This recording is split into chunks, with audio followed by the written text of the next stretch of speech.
વિદ્યાર્થી મિત્રો, ધોરણ 12 કોમર્સ એસપી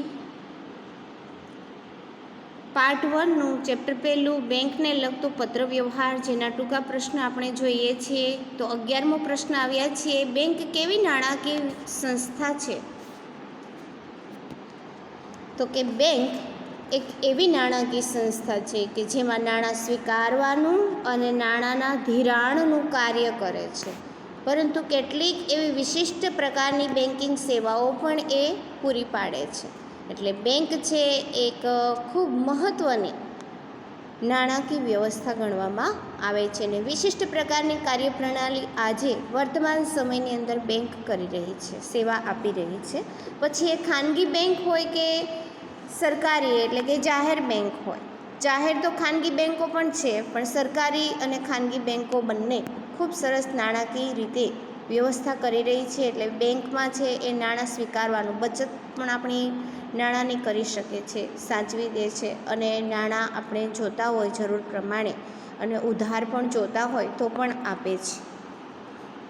12મો પ્રશ્ન, બેંકમાં લોકરનું ભાડું શેના પર આધારિત હોય છે? એટલે કે આપણે જ્યારે બેંકમાં દાગીના ઘરેણાં માટે એટલે કે બેંક છે એ આપણને એક સુવિધા પણ આપે છે કે એ સેફ રાખે છે આપણી વસ્તુ, જે ખૂબ કિંમતી હોય છે એવી વસ્તુ.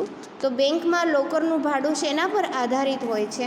તો બેંકમાં લોકરનું ભાડું છે એ લોકરની સાઇઝ પર આધારિત હોય છે. જેટલા મોટી સાઇઝનું લોકર હોય આપણું, એના પર આધારિત હોય છે.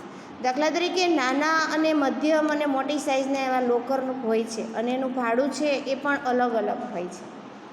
13મો પ્રશ્ન, બેંકોની કાર્યપ્રણાલી શું રજૂ કરે છે? તો કે બેંકની કાર્યપ્રણાલી છે એ કામ કરવાની પ્રગતિ અને કાર્ય પદ્ધતિ છે એ જે તે દેશની આર્થિક સ્થિતિનો અંદાજ પણ રજૂ કરે છે.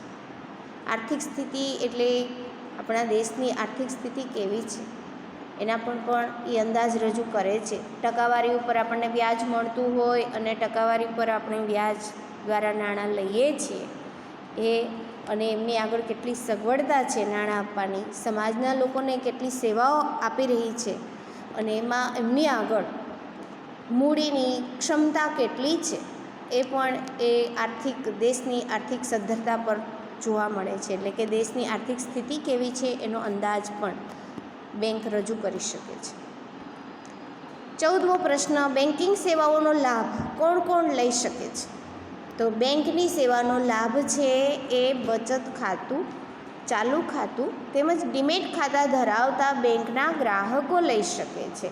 ડીમેટ ખાતું તો કોણ ધરાવે?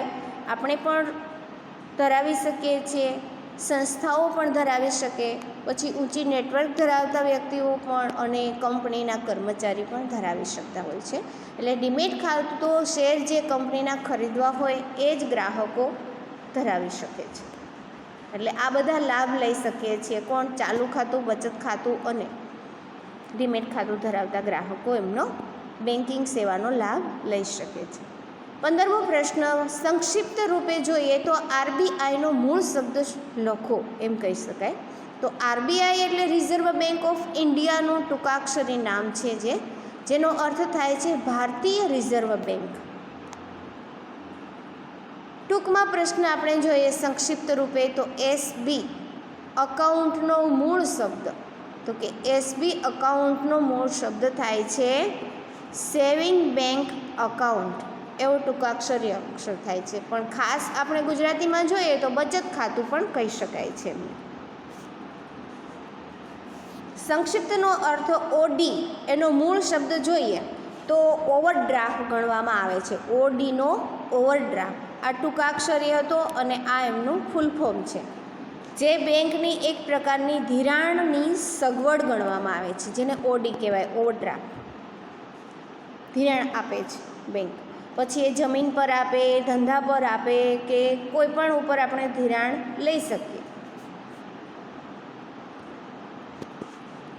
18મો પ્રશ્ન, સંક્ષિપ્ત રૂપે એટીએમનો મૂળ શબ્દ શું થાય? તો કે ઓટોમેટેડ ટેલર મશીન તરીકે એને ઓળખવામાં આવે છે. 19મો પ્રશ્ન, સંક્ષિપ્ત રૂપે સીબી અકાઉન્ટનો મૂળ શબ્દ શું થાય છે? તો સી અકાઉન્ટનો કરંટ બેંક એકાઉન્ટ તરીકે એને ઓળખીએ છીએ. કરંટ આ ટૂંકો છે, સીબી અકાઉન્ટ ધરાવું છું એમ આપણે ઘણી વખત કહીએ.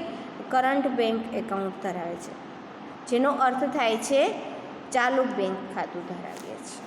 તો વિદ્યાર્થી મિત્રો, ચેપ્ટર પહેલાંના આ પ્રશ્ન છે કુલ 19 છે. તમે પાકી બુકમાં લખી લેજો અને વ્યવસ્થિત રીતે વાંચન કરજો.